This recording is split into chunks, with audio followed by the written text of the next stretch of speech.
Salut la compagnie, c'est Jules Melon et aujourd'hui dans Impro Ciné Critique, je reviens au cinéma d'Alain Resnais. Ça faisait un petit moment que je n'avais pas évoqué ce réalisateur sur la chaîne. J'ai déjà fait des vidéos sur Hiroshima mon amour, l'année dernière à Marienbad ou encore Je t'aime, et ici il va être question de son 4e long métrage, à savoir La guerre est finie, sorti il y a 60 ans, en 1966, scénarisé par un auteur et ancien militant communiste espagnol, Jorge Semprún, dont on va ici un petit peu sonder la propre existence. Quelqu'un qui a fui le franquisme, qui a lutté jusqu'à démissionner, quitter le Parti communiste 2 ans avant donc l'écriture de ce film. Et pour interpréter son alter ego, nous avons Yves Montand. Alors c'est passionnant de le retrouver là, car Semprún, peu de temps après, écrira 3 films pour Costa Gavras, dont 2 où Yves Montand sera central, à savoir Les Excellents, L'Aveu et Z. Donc il y a quelque chose ici à creuser. Si vous adorez ces films, n'hésitez pas à voir La guerre est finie, car il est assez peu questionné. On n'en parle jamais de ce film, y compris dans la carrière d'Alain Resnais et peut-être aussi dans celle d'Yves Montand. Pourtant, il en dit les choses. À ses côtés, Ingrid Thulin, actrice bergmanienne, puisqu'il s'agit d'une coproduction suédoise. Et on reconnaîtra notamment la jeune à l'époque Geneviève Bujold, bien avant Faux semblant de Cronenberg, Jean Bouise sans moustache, voilà, petite dédicace au bonimenteur français s'il passe par ici, Paul Crochet, Dominique Rozan, Anouk Ferjac, voilà, Bernard Fresson qui fait un petit coucou à la fin, lui qui était dans Hiroshima mon amour, Michel Piccoli, là au début, et lui il a une moustache, un jeu de moustache ici, c'est amusant, Gérard Setti, tiens, qu'on verra dans Les Visiteurs entre autres, voilà, il y a plein de gens, c'est assez riche dans évidemment les prestations. Jorge Semprún fait même une voix dans le film, alors je ne sais pas laquelle, peut-être quelqu'un qui parle espagnol, c'est probable. Et on va suivre, alors, quelqu'un qui continue la lutte. On est en 1965, donc bientôt 30 ans, enfin, une trentaine d'années, peu ou prou, après donc cette guerre civile espagnole qui a pris fin en 39, donc moins de 30 ans. Le titre vient de là, d'ailleurs, La guerre est finie, c'est ce qu'avait déclaré Franco quand il a installé son régime à fond, quoi, vous l'avez l'idée, quand la guerre civile s'est arrêtée. Mais ensuite Diego, donc, qui n'est pas forcément libre dans sa tête, pour reprendre la chanson de Michel Berger, et qui est en continu dans cette répétition de sauver des militants, en fait, de faire passer des réfugiés. Et il est en constant va-et-vient entre l'Espagne et la France et l'Espagne, comme ça, dans cette idée de boucle. Et on le voit, on le sent, il commence à être désabusé de cette lutte.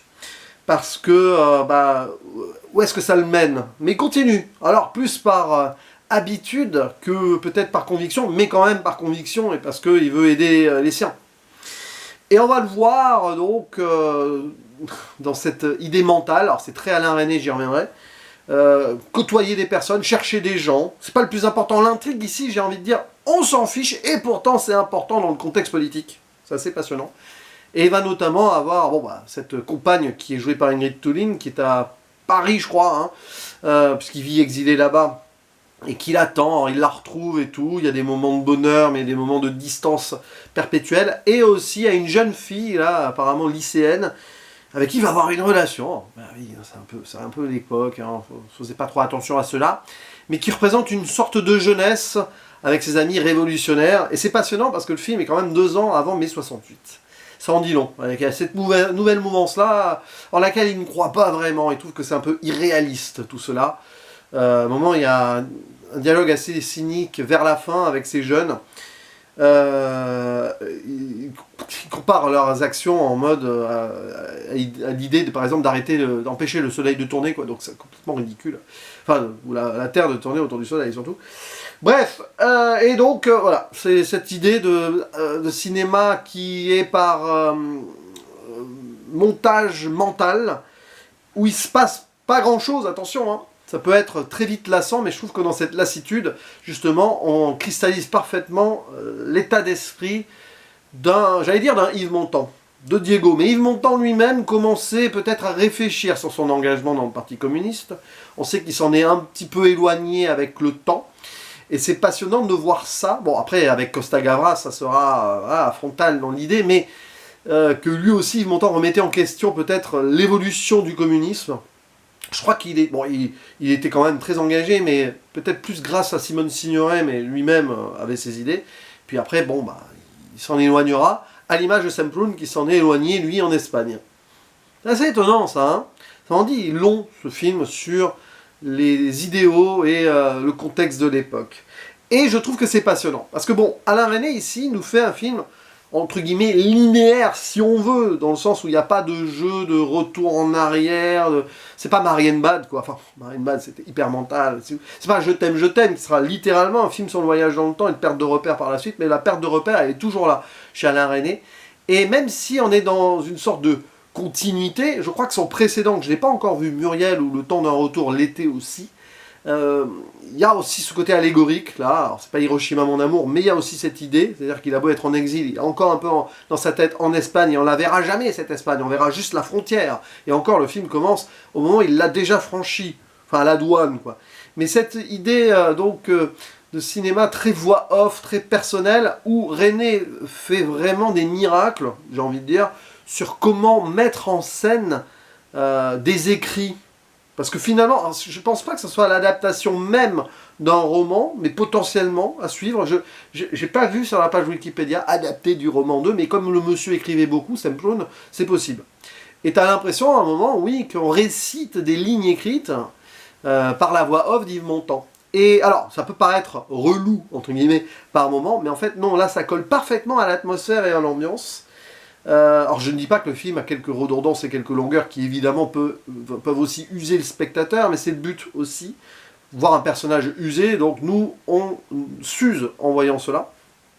Et des moments voilà, de montage, parce que le cinéma d'Alain Resnais c'est très dans l'idée de comment faire résonner des séquences entre elles ou des petits flashs d'images, et à un moment, à force de parler comme ça, à force d'essayer de se souvenir des gens, de se dire tiens, machin, et tout, on voit quelques silhouettes comme ça de dos ou des visages qui se superposent limite, on ne sait plus trop qui est qui, et c'est un petit peu dans l'idée de Diego qui, à force de répéter ce geste militant sans cesse, commence peut-être à mélanger un petit peu certaines itérations, certaines occurrences de certaines choses. D'ailleurs, à un moment, il y a une voix off exceptionnelle. Alors là, j'ai pris une note, quand même, parce que je voulais vous la réciter. Voilà, c'est là. Où il dit « Tu crois te souvenir ?» Il se parle à lui-même, hein, c'est intéressant, il se décompose comme ça. « Tu crois te souvenir, mais il n'y a plus de Juan, plus de Madame Lopez. C'était peut-être ailleurs, un autre bâtiment G. » Et quand il dit ça, ça m'a fait résonner, évidemment, à certains moments, dans l'année dernière à Marienbad. Peut-être à Marienbad, où était-ce ailleurs. Là aussi, c'est-à-dire qu'à un moment, il est tellement perdu dans cette lutte qui dure depuis plus de 20 ans, en tout cas minimum, que apparemment, à un moment, il se trompe de bâtiment, ou alors c'était une autre ville dans un autre bâtiment, pour chercher le fameux Juan, là. Qui est ce Juan? Bon, il y a plein de choses là-dessus. Je suis même pas sûr qu'on le voit, le Juan en question dans le film. Hein. Si on le doit le voir, quand même. Il me semble qu'on le voit, mais bon. Bref. Et c'est là où on voit qu'il ne se reconnaît plus aussi, donc comment ça a évolué. Il fait un peu figure de vieux dinosaure. Alors évidemment, après, il y a cette rencontre avec la jeune Nadine, c'est presque une sorte de... C'est presque prophétique, parce qu'à un moment, à la douane, avec Michel Piccoli, là d'ailleurs, hein, qui fait vraiment un caméo, il doit prouver il va à Paris, qu'il connaît quelqu'un là-bas, et donc il y a ce numéro de téléphone, mais bon, bah, il dit, oui, c'est ma compagne, Nadine, et il lui dit « je t'aime » au téléphone, mais cette Nadine, c'est une couverture, c'est pas sa compagne. Et plus tard, bah, il va vraiment l'aimer, cette jeune fille, donc quand même, hein, dans une scène sensorielle étrange, où elle l'idéalise, elle, comme ce militant, voilà, elle a joué le jeu, maintenant elle le voit en face, lui il a besoin d'une forme de réconfort bizarre, c'est un peu malsain, mais la scène érotique qu'il y a entre les deux, on se demande même si elle est presque pas fantasmée, c'est une question qu'on se pose. Qui projette quoi d'ailleurs, on la voit sur ce fond blanc assez étrange, et ça c'est Alain Resnais. C'est Alain Resnais qui part un peu ailleurs, comme il le fera très bien 2 ans après dans son excellent Je t'aime, que je vous conseille, et un peu Marienbad. Hop, magnifique jeu ils sont jamais vraiment dans le même plan. C'est des gestes comme ça qui touchent le corps et tout. Et ça va faire écho avec une autre scène d'amour plus tard avec sa compagne qui est beaucoup plus protectrice. Voilà, elle est de sa génération en plus. Et il y a quelque chose là où on le voit entre deux. Il essaye de fantasmer une potentielle jeunesse engagée, quelque chose qui pourrait le dynamiser un peu, mais en fait c'est une illusion. Et à un moment, il revient avec cette compagne, mais cette impossibilité de vivre tranquille avec cette dame qui visiblement a déjà un enfant, cette vie de famille illusoire, et ce moment d'amour entre les deux est magnifique, mais c'est comme un rêve, quoi. Un rêve qu'il va toucher du doigt pendant quelques instants, mais qui ne peut pas être sa réalité. Ça questionne aussi la réalité des luttes, et la réalité d'une vie qu'il vit, une vie militante qui se perd vraiment, en fait, qui s'use en lui, dans cette idée que ça continue encore et encore, comme le disait l'autre, mais que rien ne s'arrange, en fait. Voilà, il y a toujours ces militants qui parfois meurent, qui disparaissent, on ne sait plus. Il y a ce qui se passe en Espagne, dont on ne voit rien, c'est son pays, mais il n'existe plus pour lui. Enfin, il ne fait qu'y passer, et le film n'y passe même pas. Et donc derrière, il y a tout ça qui se met en branle. Alors c'est intéressant, évidemment, les personnages féminins principaux, là, les deux que j'ai cités, ont une importance, quand même, pour deux générations de lutte. Il y a cette idée, donc, le 1er mai, on va tout faire péter et tout, en 66. Et bien finalement, 2 ans après, ces jeunes-là y arriveront. Alors la question, c'est que quel héritage mai 68 a laissé? Jusqu'à un certain point, oui, mais maintenant, il faudrait peut-être réinjecter une sorte de mai 68. Au moment où cette vidéo est publiée, on est déjà en mai. Ce serait bien un jour qu'on y revienne dans une forme de révolution, mais bon, là, on peut toujours être dans l'illusion. Et voilà, cette fin là, sur laquelle je ne vais rien dire en détail, mais il n'y a rien à spoiler, le film est inspoilable dans cette lutte-là. Finalement, ne vous attendez pas à des révélations ou des rebondissements absolus, où il y a un fondu entre le personnage de la compagne jouée par Ingrid Thulin et notre cher Yves Montand en voiture. On voit la distance, quoi. La distance, il n'est jamais là, quoi. Il ne peut pas être là où il aimerait être. Ce gars est c'est pas un fantôme, mais c'est un passeur, quoi. Il passe, et il ne fait que passer. Et le film montre ça très bien, dans ce doute perpétuel, cette illusion, et cette rengaine qui le perd un peu, mais quand même, il continue, parce que c'est sa vie, en fait. Donc cette voix off-là, elle est terrible, parce que il ne sait plus trop, etc., mais il le fait encore. Peut-être par héritage, parce qu'il a vécu ce drame, et qu'il y a des gens à lui qu'il connaît aussi, donc il va continuer, mais y croit-il encore? Et ce film est passionnant là-dessus. Alain Resnais met en scène ça très bien.